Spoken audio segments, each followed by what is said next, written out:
Invincible, Season 2, Episode 3, This Missive, This Machination.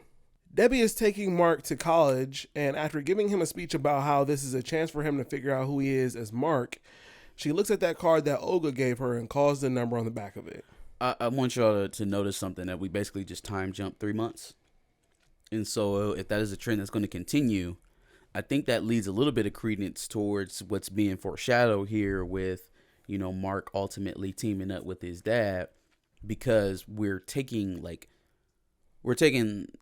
bigger time leaps than we were doing last season, which means we're probably going to end up at a further place probably than Mark's first semester of college by the end of this season, most likely. I don't think they'll go years. That'll be, I feel like that'd be expediting things pretty fast. But we'll at least be through his first full semester of college by the time this season's over, if not the first year.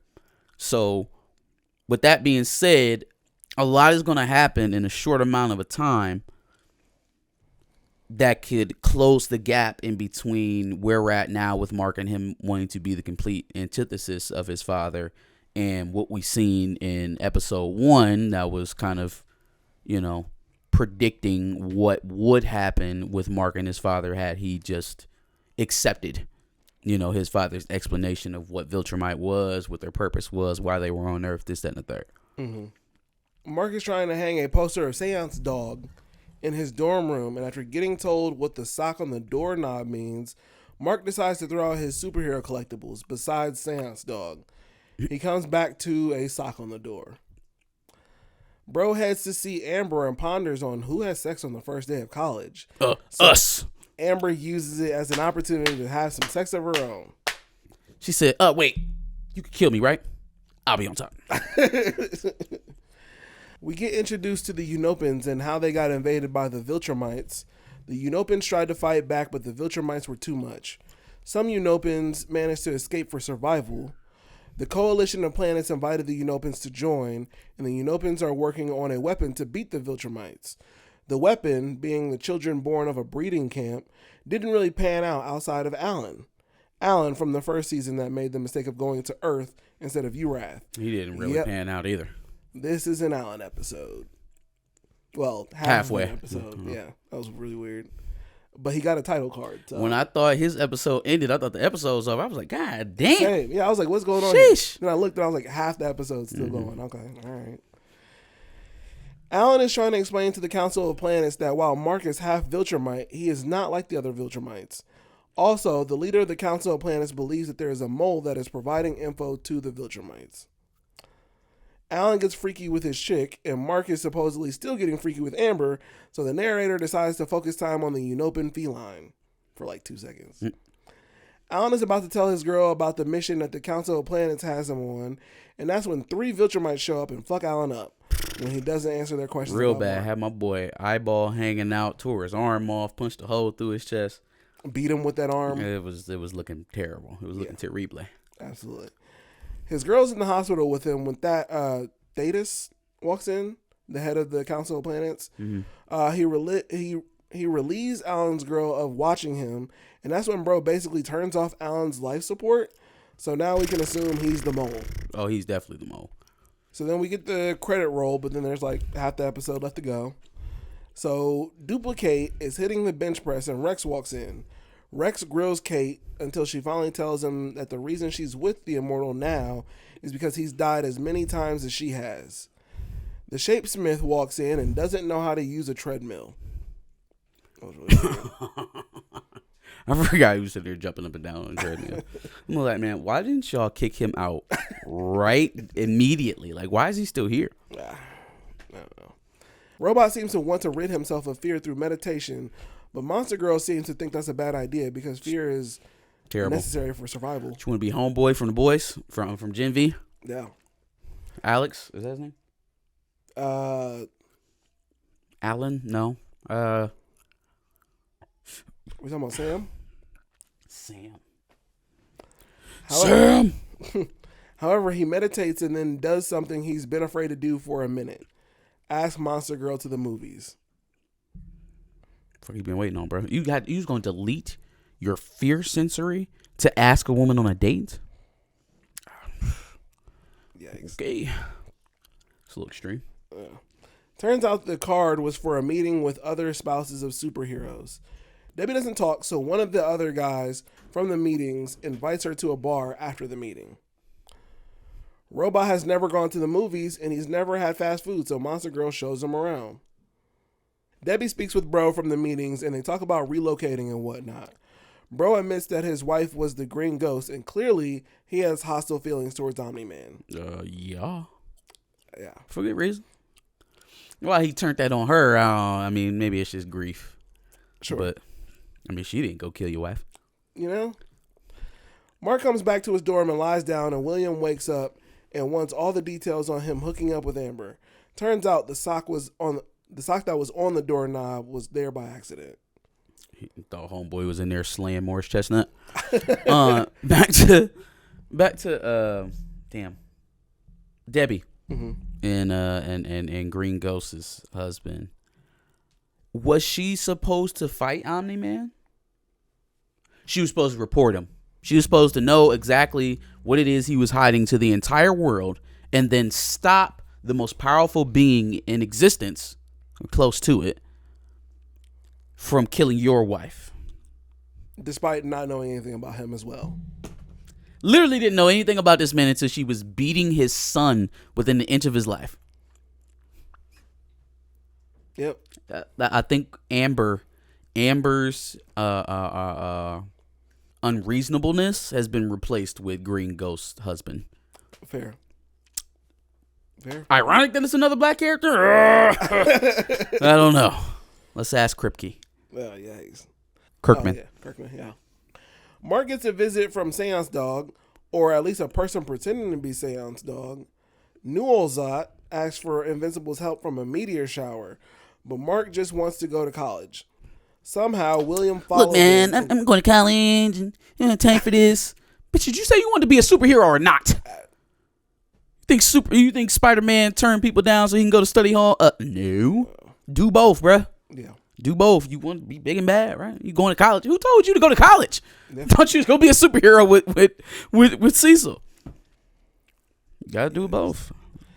Somehow William followed them and convinces Mark to help. I just didn't understand. Like, he threw him all across campus, and somehow he caught up, like, on foot with his normal ass. I thought that was really in his drawers too. Wasn't he like still dressed in what he was sleeping in? Yeah. Okay.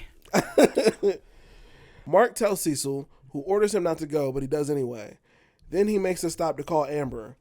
Amber says she's cool with him leaving for weeks after they just had sex.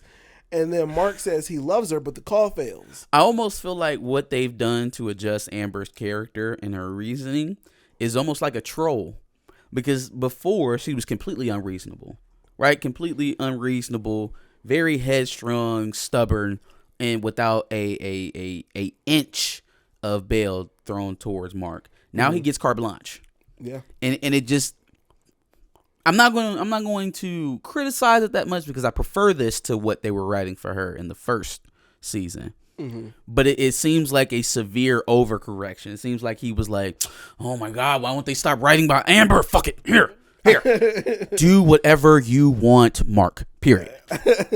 And that seems like what the adjustment was. And I don't think anybody was asking for that. I think they were just asking for her to use her brain in between her skull there. You know, a superhero that you know is a superhero that hasn't revealed his secret identity to you. And if you know he's a superhero, then you know how big of a deal that is, right? You should, at least, if you knew all along.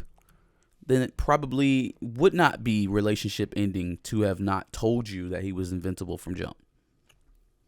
And it probably shouldn't have taken, a near fatal beating from his father for you to realize that. Sure. That's all. That's all. And again, that's not the character. That's the writer. Mm-hmm. Character's not a real person. They don't say or do anything that the writer doesn't put them in position to do. So, yeah, you don't hate the Amber character. You hate whoever's writing Amber. Yeah. Back to Debbie. She finally tells Homeboy who her spouse was, and of course, bro overdoes it and tells her not to come back to the group because it wouldn't be a safe space. as if she was the one that did all. It's the male version of Amber. Is it Adam? Is that what his name was? Umberto. Yikes. Oh, that's his name. Turns out bro was lying about the meteors plaguing his planet. He brought him to the planet. He brought him to the planet to meet with the king of the planet. Omni-Man. The monarch. This is Omni-Man. Yeah, I kind of felt that coming. It didn't really feel like there was any real stakes on what he was going to do. It kind of was reminiscent of the whole, the marine thing, the fish thing, where he had to go down there and meet the queen. Mm. So I was expecting something else to come off of this. I wasn't expecting Dad to pop back up this early. I thought they were going to allow for a little bit more of, development from Mark before we saw Omni-Man again. But this is an interesting twist, right? I wasn't expecting it, so I have no idea where it's going. And that is the best way to watch television, any show, any genre, is to have no clue what's going to happen next. Which, I'm not trying to toot my own horn here, but it doesn't happen all that often, even with the good shows. Mm-hmm. So, I'm here. It was a good episode. Yeah, I agree. Yeah, we'll have to see what's going on with Omni-Man, and hopefully maybe Alan too, because that was short-lived this episode. Yeah, Alan may be dead. I don't think Rogen is the type of producer that's going to Rogen. Yeah, that's his name. Seth Rogen. Seth Rogen. He's not the type of guy who's going to. Yeah, my character has to be in here. You know what I mean? Mm-hmm. It's not. He doesn't strike me as that kind of guy. So Alan may actually be dead. Or, that would be a weird thing to like start an Alan series within the Invincible series and not pay it off in any real way. He may be gone for a while. We may not see him again. But I feel like that was the case of this episode. Yeah, the fact that he was still alive at all with his eyeball dangling like a Cuban link and his arm removed and a hole the size of a crater in his chest, I don't think we can count him out, even without the life support. Sure. I don't think we can. Remember, this man was genetically engineered to fight Viltrumites. Now, not successfully. Oof. Well, not successfully. 3 of them. But you know what I mean? But that's what he was built for, to withstand a fight with a Viltrumite. So maybe he's not able to physically impose himself on a Viltrumite, but survive one without life support. Yeah. We didn't see the flat line and them dump his body into the sun or anything. So sure, it's comic book content. We'll hang around, see if Alan makes a return. What do you guys think? Is he coming back? Put it in the prompt below. How'd you like the review? Let us know that as well. Like, share, and subscribe. Come back next week for the next review of Invincible. Absolutely. Make sure you check out our Invincible playlist full of the episodes that we've done for season 2 so far. And then make sure you subscribe. Like he said, we will be doing Invincible reviews for the rest of the season.